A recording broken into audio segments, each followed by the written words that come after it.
Salut à tous, on se retrouve pour le premier épisode d'un nouveau format. On va parler un petit peu de l'actualité sur ce qui se passe sur le Mercato VCT. Donc on va commencer tout de suite sans plus tarder à parler de Heretics qui se sépare de Miniboo. Après 2 ans, ils se séparent, notamment suite à la mauvaise performance entre guillemets des Champions. Ils font top 5-6, ils peuvent aller chercher plus loin. Et pour eux, le problème c'est Miniboo. Je pense pas que ce soit une mauvaise chose, parce qu'en vrai, on a vu que l'irrégularité de Miniboo, elle a payé notamment sur des games un peu serrés.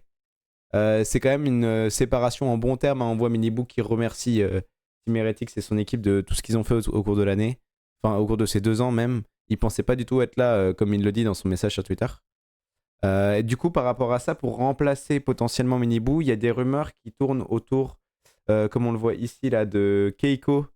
On voit des rumeurs autour de Keiko et de La Rock. Du coup, l'idée de Team Heretics, c'est de faire passer Wood en dueliste et de trouver un flex qui puisse join l'équipe. Donc Keiko, franchement, enfin,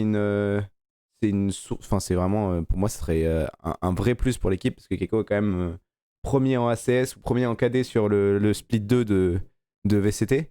Donc franchement, ça serait vraiment un roster qui ferait vraiment très très peur pour l'année prochaine, au dépit de Team Liquid. Donc à voir comment est-ce que Team Liquid derrière va aussi réagir si Keiko part.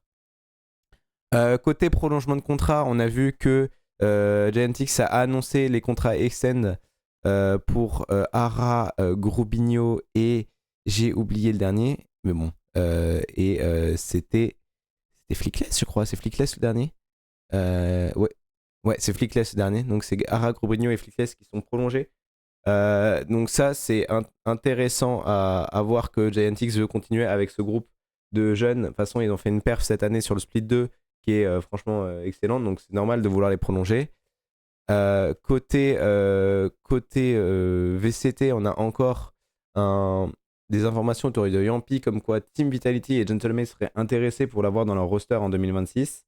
On sait que Team Vitality a un roster qui va énormément changer. On a vu qu'il y aurait que Derke et Sayonara qui resteraient. Après, à voir ce que va devenir, qui va prendre la place de Sayonara jusqu'à ce qu'il ait 18 ans, parce que pour rappel, il n'aura pas 18 ans au début des VCT la saison prochaine. Côté annonce officielle, on a aussi T1 qui a remercié Sylvan. Et de toute façon, on n'avait pas vu au Champions Sylvan alors qu'il avait fait une très belle performance pour ses premiers pour son kick-off sur son. C'est le kick-off, hein, je crois, qui s'est passé à Bangkok, c'est le nom du tournoi. Donc c'est dommage qu'on voit pas plus Sylvan. À voir est-ce qu'il rebondira quelque part. Je pense qu'on le reverra très vite en APAC.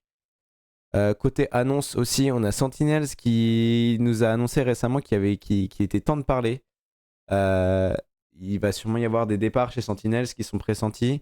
On a notamment John Cutie qui a réagi avec ça sur Twitter. Donc John Cutie, il y a beaucoup de rumeurs, mais c'est plus des rumeurs infondées sur le fait qu'il irait potentiellement chez Carmine Corp à la saison prochaine. Ce serait une grosse plus-value pour l'équipe, je suis d'accord. Mais à voir s'il n'y a pas aussi un projet qui va se construire autour de John Cutie. Parce qu'il a quand même fini meilleur joueur de son tournoi, enfin de son équipe, en étant AGL. On a des rumeurs qui nous disent que Zeken il explorerait de nouvelles options pour 2026. Ce qui est intéressant parce que du coup c'est quand même un dueliste qui a quand même gagné un Masters. Donc intéressant à voir ce que ça fera sur la scène, mais on a l'impression que Sentinels veut se séparer de Zeken. Côté Amérique encore, on a Hardzin qui nous a dit que son contrat avec MIBR allait se finir en 2026. Donc du coup, il est free agent pour 2026. Ça me fait un petit peu bizarre de le voir se séparer de MIBR parce que même s'ils font 4, je crois, sur les Champions pour se qualifier et ils se qualifient au point, ils font quand même pour moi de bons Champions pour une équipe qui était quand même un peu pas attendue à ce niveau-là. Hardzin, en plus de ça, moi, m'avait assez bien surpris en étant un très bon joueur. Donc ça me paraît un petit peu bizarre que MIBR ne veuille pas le prolonger. Mais apparemment, on n'est pas sur cette envie-là du côté d'MIBR. Et dernière petite actualité qui continue un peu sur le VCT America et VCT MIA. On a un crew qui montre de l'intérêt envers LES pour 2026.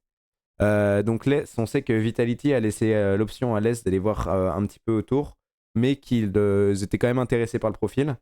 Donc à voir ça aussi, qu'est-ce que ça va donner sur la suite, sachant que c'est encore juste des discussions pour l'instant. On n'a pas trop d'informations supplémentaires. Donc si vous aimez le format, n'hésitez pas à liker et à mettre un commentaire. Et n'hésitez pas à vous abonner. N'hésitez pas à me retrouver. Je suis en live presque tous les jours de 15h à 18h. Donc n'hésitez pas à me rejoindre sur Twitch. Voilà. Donc prenez soin de vous et à la prochaine.